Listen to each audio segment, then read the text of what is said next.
Hello everyone. Today we will learn about the another type of RNA, that is rRNA, or it is ribosomal RNA. ठीक है.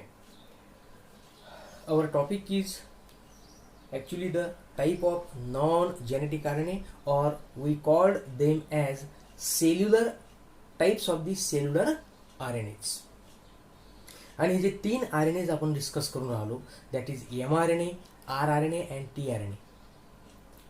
Three types of RNA are combinedly work together. They are combinedly working for what? For the synthesis of a protein molecule. सेलमध्ये जेव्हा genetic information flow होते तर त्याचं meaning काय होत असते की प्रोटीन सिंथेसिसची प्रोसेस चालू आहे and to form a single protein it requires some arrangement of the nucleic acids like DNA and RNA. मग डीएनए असेल तर तो एक स्वतः जेनेटिक मटेरियलचं काम करून राहिलाय. It have all the messages to form a particular type of the protein. नंतर आरएनएचे टाईप्स पाहून राहिलो आपण. एक मेसेज कॅरी करतो mRNA जो आपला काल कंप्लीट झाला. एक रायबोझोमशी बाइंड असेल दॅट इज rRNA जो आज पाहायचा आहे. आणि त्याच्यानंतर येईल tRNA जो अमिनो ॲसिडला ट्रान्सफर करतो. ठीक आहे. अशा टाईपचा आपल्याला प्रोटीन सिंथेसिसचा जो पार्ट आहे त्याचं एक त्याची रिक्वायरमेंट म्हणू शकता तुम्ही, ती आपण डिस्कस करू आहोत. So the topic is ribosomal RNA. Now why it is called as ribosomal? Because the RNA is always associated with ribosomes. ठीक आहे. म्हणजे याच्यावरून तुमचा एक मुद्दा क्लिअर होईल की जेव्हा एखादा प्रोटीन तयार होत असेल सेलमध्ये, पर्टिक्युलरली सेल सायटोप्लाझम मध्ये, तेव्हा रायबोझोमला एका प्रॉपर ठिकाणी अरेंज करण्याचं काम rRNA करतो. ठीक आहे. कारण तीनही जे RNA आपण बघून राहिलो that were produce by the DNA. मग डीएनए स्वतः डिसाईड करतो की कशा पद्धतीचं प्रोटीन बनवायचं आहे आणि हेच RNA एकमेकाला कसे सिग्नल देतात. एक मॅसेज, एक अमिनो ऍसिड कॅरी करतो, एक रायबोझोमला बाइंड करतो, प्रोटीन सिंथेसिस घडला. तर the RNA it is always associated with the ribosomes, hence it is called as rRNA और रायबोझोमल RNA. पर्सेंटेज जर आपण पाहिलं तर काल mRNA मध्ये it was 3% of total RNAs. And rRNA it is 80 to 90% of total RNA. हे त्याचं percentage लक्षात ठेवायचं आहे. 80 to 90% of total RNAs. ठीक आहे. आता जर आपण पर्टिक्युलर रायबोझोमचं कंपोजिशन पाहलाय, जेव्हा structure and organisation of cell हा लेसन आपण डिस्कस केला होता, तर त्याच्यामध्ये सांगितलं गेलं आहे की ribosomes are made up of two components, that is rRNA and proteins. आणि त्याच्या जे की त्याचे सेडिमेंटेशन कोइफिशियंट असतात है ना, त्याचे जे मॉलिक्युल्स असतात सेपरेट कसे होतात त्याच्यावरून आपण त्या रायबोझोमचे टाईप पण केले होते. 70S ribosome, 80S ribosome. तर असा एक मुद्दा थोडा रिकव्हर करायचा आहे की रायबोझोममध्ये टोटल एका रायबोझोमच्या युनिटमध्ये 65% rRNA राहतात आणि रिमेनिंग 35% काय असते? Protein.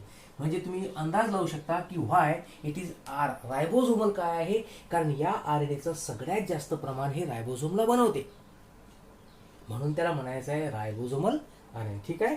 This is about introduction. त्याच्यानंतर जर आपण स्ट्रक्चर पाहिलं तर एकदम सिंपल डायग्राम आहे पहा. एक तर RNA आपण सिंगल स्ट्रँड कन्सिडर करतो. So you can observe that it is start from the 5' end and this is the 3' end. पण आता याचं जर आपण याची जर क्वांटिटी पाहिली आपण 80 to 90%, मग आता सेलमध्ये बाकी RNAच्या कम्पेअरमध्ये याचं प्रमाण जास्त आहे. तर त्याच्यामुळे काय होतं, at certain region it becomes folded to each other. हा काय करतो? फोल्डेड करतो. आणि आपल्याला माहित आहे जेव्हा स्ट्रँड स्वतःला फोल्ड करते तेव्हा त्या ठिकाणी बॉन्डिंग तयार होईल बेस पेअरची, लाईक डीएनए. डीएनए म्हणजे काय तर स्ट्रँड्स आहेत, पण त्या दोन स्ट्रँड कशा आहेत? That become coil to each other. इथं तेच घडून राहिलं. ही स्ट्रँड पूर्ण कशी आहे? सेपरेट आहे. मग याच्यामध्ये जे न्यूक्लियोटाइड किंवा नायट्रोजन बेसेस असतील दॅट आर अनपेअर्ड. याला बेस पेअरिंगसाठी दुसरी स्ट्रँड थोडीच आहे, ही सिंगल आहे, जशी आपण mRNA मध्ये बघितली ती लाईक दिस. पण जेव्हा ही स्ट्रँड स्वतःला फोल्ड करेल अशा पद्धतीनं तर फोल्डिंगच्या वेळेस काय होईल, या ठिकाणी असणारे नायट्रोजन बेसेस आणि या दुसऱ्या स्ट्रँडमध्ये असणारे नायट्रोजन बेसेस काय करतील, दे फॉर्म द बॉन्डिंग,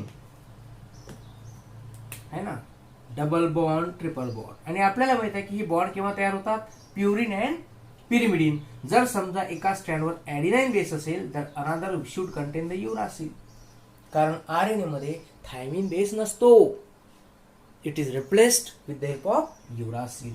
जर या ठिकाणी युरासिल असेल तर इकडे ॲडिनाइन, सायटोसिन असेल तर ट्रिपल बॉन्ड ग्वानाइन, ग्वानाइन असेल तर ट्रिपल बॉन्ड सायटोसिन. तर तेच या ठिकाणी दाखवलं गेलं आहे की at certain region it becomes folded and the folded part it shows complementary base pairing. ठीक आहे, आणि या दोन अपोजिट स्ट्रँडच्या मधली जी बॉन्डिंग असते त्याला आपण म्हणतो हायड्रोजन बॉन्ड. डायग्राम मध्ये जे लेबल दिलेले आहेत टेक्स्ट बुक मध्ये ते तुम्हाला समजून सांगून राहिलो मी. ऍक्च्युली पुस्तकामध्ये इथं हायड्रोजन बॉन्ड दाखवला आहे, पण आता इथं मी एन बेसेस दाखवले तुम्हाला समजण्याकरता, म्हणून हायड्रोजन बॉन्डचं लेबलिंग मी खाली केलं आहे. काही प्रॉब्लेम येत नाही, तुमची डायग्राम परफेक्ट असायला पाहिजे. त्याच्यानंतर according to the diagram there is a sugar phosphate backbone. म्हणजे ही जी आरएनएची स्ट्रँड ड्रॉ केली आहे या ठिकाणी नायट्रोजन बेसेसच्या मधात त्यांनी लेबलिंग काय केलं आहे, sugar phosphate backbone. What is backbone? जेव्हा एखादं मॉलिक्युलर एखादं स्ट्रक्चर आपण ड्रॉ करतो, जेव्हा एखादं कंपाऊंड आपण ड्रॉ करतो, तर तो बेसिकली जे आपण बायोमॉलिक्युल स्टडी करून आलो दॅट आर बेसिकली हायड्रोकार्बन्स. मग हायड्रोकार्बन मध्ये बॅकबोन कोणतं असेल तर कार्बन आणि हायड्रोजनचं. तोच तर कम्प्लीट ऑर्गॅनिक मॉलिक्युल्सला बनवते ना.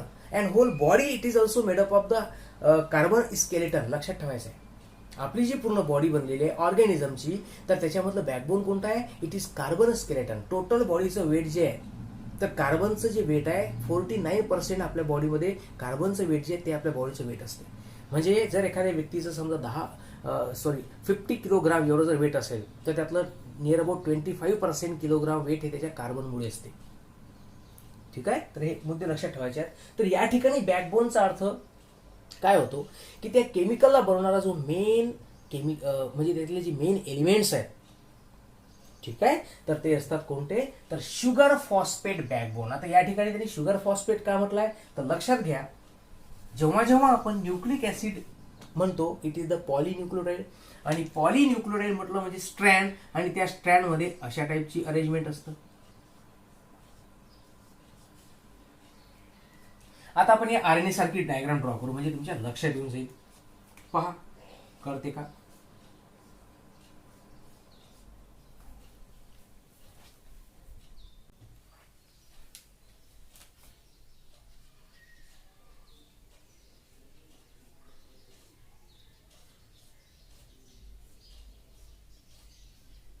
दिस इज द पेंटोज शुगर. ठीक आहे, त्याच्यानंतर आता पहा इथून आपण स्टार्ट करतो. The first carbon it shows presence of an base. आता सपोज या ठिकाणी जर ॲडिनाइन असेल, इथे युरासिल आपण ड्रॉ करू, इथे सपोज इट इज सायटोसिन. त्याच्यानंतर फिफ्थ कार्बन कोणता असेल, फर्स्ट, सेकंड, थर्ड, फोर्थ आणि fifth carbon it is outside the ring. So here that will be the phosphate group, phosphate group and phosphate group.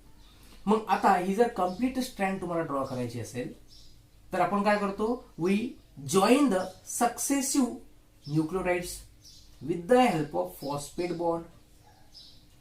मग या ठिकाणी sugar आणि phosphate, परत sugar, परत फॉस्फेट, परत शुगर, परत फॉस्फेट, म्हणजे हे जे कंप्लीट चेन तयार होऊन आली यामध्ये दोनच बॉन्ड महत्वाचे आहेत, शुगर आणि फॉस्फेट. ठीक आहे, आणि याचीच एक पूर्ण चेन तयार झाली. So this is called as sugar phosphate backbone. इथं आरआरएनए मध्ये लेबल केलंय बॉ sir, it is not labelled in the mRNA. पण अशा टाईपचं नाही आहे. प्रत्येक न्यूक्लिक ऍसिड मध्ये जे बॅकबोन असते it is always sugar phosphate backbone. मग तो डीएनए असो का मग तो आरएनए असो. बिकॉज न्यूक्लिक ऍसिड म्हटलं तर it is made up of nucleotide and the bond joining successive nucleotide it is phosphodiester bond. तुम्हाला मॉलिक्युलर स्ट्रक्चर मध्ये सांगितलंय, डीएनए मध्ये पाहिलं, आरएनए मध्ये पाहिलं. ठीक आहे, लेबलिंग समजले. Complete rRNA it is the single stranded but at certain region it show folding. आणि जिथे जिथे फोल्डिंग असेल त्या ठिकाणी नायट्रोजन बेसेसची काय असेल, कॉम्प्लिमेंटरी पेअरिंग असेल, म्हणून तिथं हायड्रोजन बॉन्ड तयार होतील. आणि जो रिमेनिंग पार्ट आहे, जी सिंगल स्ट्रँड ड्रॉ केली त्याच्यामध्ये अनपेअर्ड नायट्रोजन बेसेस, म्हणजे आपण म्हणू शकतो का RNA it is made up of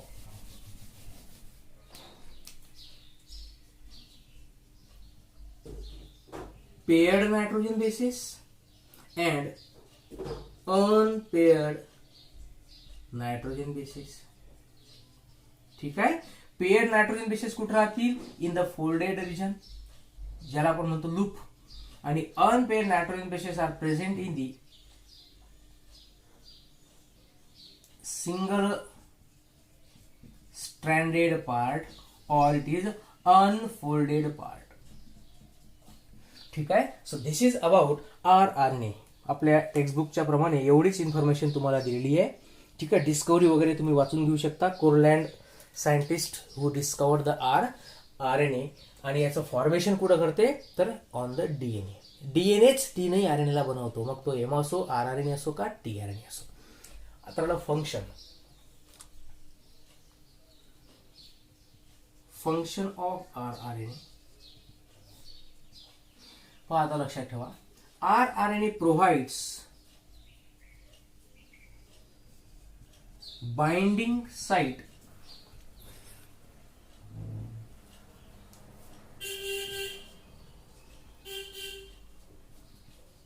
to the ribosome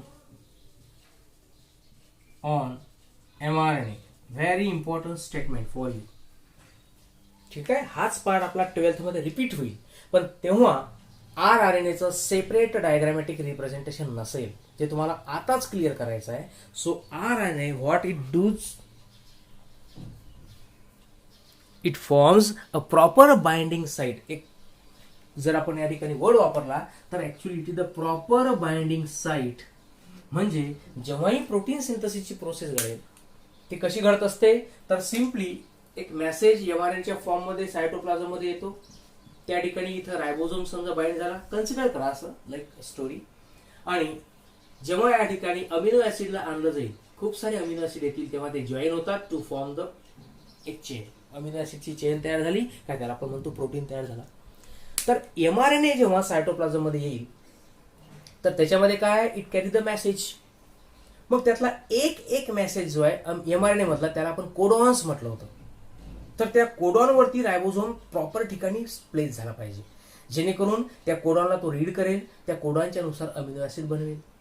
ठीक आहे. तर तो रायबोझोम प्रॉपर ठिकाणी आला पाहिजे, त्याला बाइंड केलं पाहिजे, त्याला म्हणतात proper binding site. Okay. Site म्हणजे ठिकाण. तर हा मुद्दा विसरू नका, फार फार महत्वाचा आहे. जोपर्यंत सेलमध्ये रायबोझोम एका ठिकाणी बाइंड होणार नाही त्या mRNAला, तोपर्यंत प्रोटीन सिंथसिस घडत नाही. Because ribosomes are the protein factories of the cell. ठीक आहे. एकदम परफेक्ट आहे. सायन्समध्ये या ठिकाणी चूक होत नाही. आणि एवढं स्पेसिफिक आहे का ज्या ज्या ऑर्गनला, ज्या ज्या सेलला प्रोटीनची आवश्यकता असेल तेवढेच आणि तेच प्रोटीन त्या ठिकाणी बनतात. कधी कधी बॉडीमध्ये डिस्फंक्शन होऊ शकतं. आता आपण असं विचार करा बरं, कधी लिव्हर आपले पॅन्क्रियाचं फंक्शन परफॉर्म करेल का, किडनी हार्टचं फंक्शन परफॉर्म करेल का, का घडत नाही. Every organ have the specific function. What is the reason behind this, the reason is every cellular part, every component of the cell it work very very properly and in coordination also. सगळं एका सेलमध्ये present आहे. रायबोझोमी आहे, RNA आहे, DNA आहे, proteins आहेत, amino acid आहेत, everything is there. पण त्यांचं कॉम्बिनेशन एवढं प्रॉपर आहे, परफेक्ट आहे का पाहिजे तो प्रोटीन पाहिजे त्या ठिकाणीच, पाहिजे त्या प्रमाणातच बनला पाहिजे. This is the science, this is the nature of our biology. Okay. So this is about RNA. त्याच्यानंतरचा मुद्दा आपण बघूया tRNA.